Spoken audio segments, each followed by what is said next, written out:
प्रभु यीशु मसीह के पवित्र नाम से मैं शिव शंकर तिवारी आप सभी का इस चैनल पर हार्दिक अभिनंदन करता हूँ। आज जो विषय हम मनन के लिए लेंगे वो है नीति वचन की किताब बुक ऑफ प्रोवर्ब्स और उसका 29वां अध्याय और 11वीं आयत। यहाँ पर इस प्रकार से लिखा है, मूर्ख अपने सारे मन की बात खोल देता है, परंतु बुद्धिमान अपने मन को रोकता है और शांत कर देता है।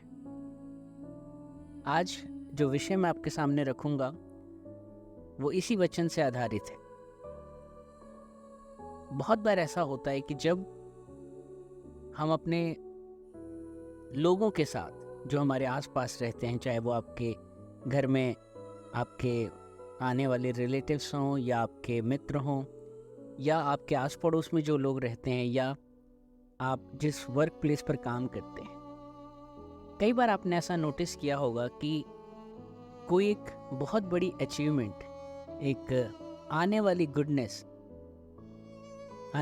न्यूज़ कहना चाहिए मुझे, आप लोगों के साथ शेयर करते हैं और आप देखते हैं कि वो काम उसके बाद बिगड़ ही जाता है, वो काम बनता नहीं है आपका, है ना। हमने देखा है कि कई बार जब हम अपने सीक्रेट्स को रिवील करते हैं, अगर कोई खुशी हमारे घर में आने वाली है या कोई बड़ी उपलब्धि हमें मिलने वाली है, तो वो सीक्रेट्स हम लोगों के साथ बहुत ज़्यादा एक्साइटमेंट में हम शेयर कर देते हैं और कुछ दिन के बाद हम देखते हैं कि वो बनता हुआ काम अचानक मायूसी में बदल जाता है।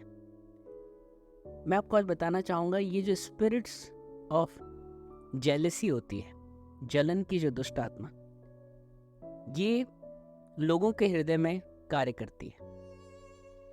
कई बार आप ऐसे लोगों के साथ भी अपने जो फ्यूचर प्लान्स हैं आप वो डिस्कस कर बैठते हैं, लेकिन आपको पता होना चाहिए, आपके अंदर इतनी परख होनी चाहिए कि कौन आपका सचमुच में हितैषी है या नहीं है।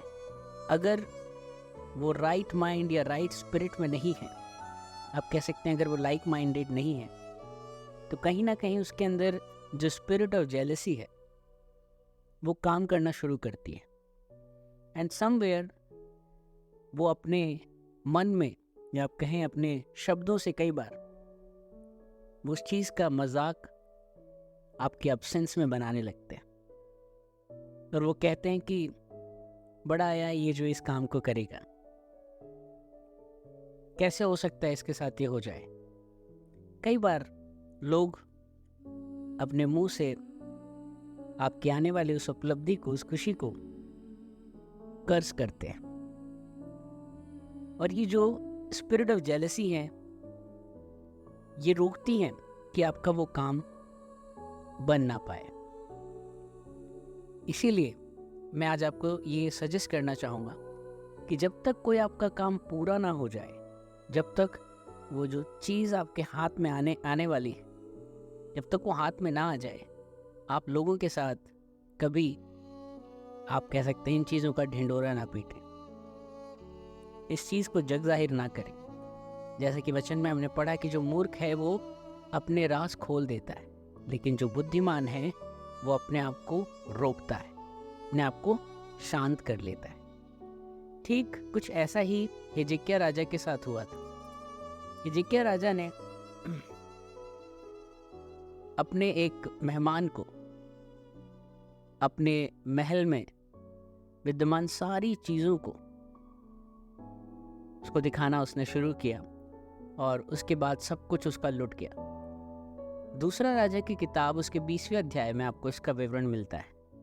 दूसरा राजा की किताब उसका 20वां अध्याय और उसकी 13वीं आयत में लिखा है, उनके लाने वालों की मानकर हिजकिय्याह ने उनको अपने अनमोल पदार्थों का सब भंडार और चांदी और सोना और सुगंध द्रव्य और उत्तम तेल और अपने हथियारों का पूरा घर और अपने भंडारों में जो वस्तुएं थी वे सब दिखाई।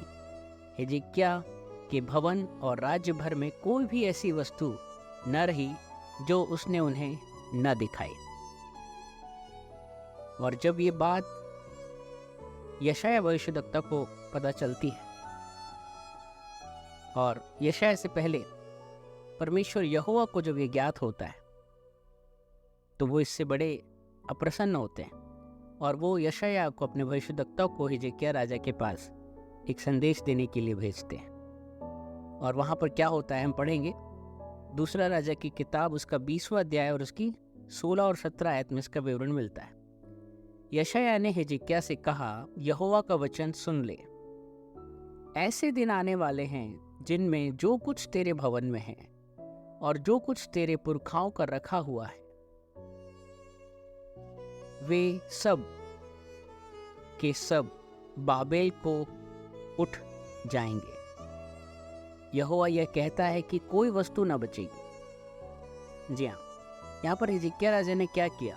हिजकिय्याह राजा ने अपने एक मेहमान को, एक दूसरे राजा को और उसके कुछ प्रतिनिधियों को अपने देश में आमंत्रण दिया। और न सिर्फ आमंत्रण दिया लेकिन अपनी सारी जो सीक्रेट चीज़ें जो थी, जो उसके पास धन संपदा हथियार जो कुछ भी था, उसने वो सब कुछ उन्हें दिखा दिया। हिजकिय्याह तो सोचता था कि वो मेरे मित्र हैं, वो मेरा भला चाहते हैं, लेकिन शैतान कब किसके मन में बुराई को पैदा करे ये हमें पता नहीं चलता। इसीलिए कभी भी हमें अपने राज जो है, अपनी जो ब्लेसिंग्स जो हैं, अपने जो सीक्रेट्स हैं, वो हमें रिवील नहीं करने चाहिए अनटिल और अनलेस आपको हृदय में ये पूरी तरीके से पता ना हो कि जिसके साथ आप ये शेयर करने जा रहे हैं वो ट्रू स्पिरिट और ट्रू माइंड में आपके साथ चलता है। अन्यथा आप भी इसी प्रकार से कई बार परमेश्वर को अप्रसन्न कर सकते हैं। जब आप किसी चीज़ का ढिंडोरा पीटने लगते हैं तो परमेश्वर जो है इससे अप्रसन्न होते हैं और कहीं ना कहीं वो आशीष जो आपके जीवन में आने वाली होती है वो आते आते रुक जाती है। मैं उम्मीद करता हूँ कि आज के इस वचन ने आपको ज़रूर कुछ बहुत ही महत्वपूर्ण बातें सिखाई। मैं आपसे अनुरोध करूँगा आप इन वचनों का पालन अपनी ज़िंदगी में करें। जब तक कोई काम बन ना जाए आप उसे लोगों को रिवील ना करें।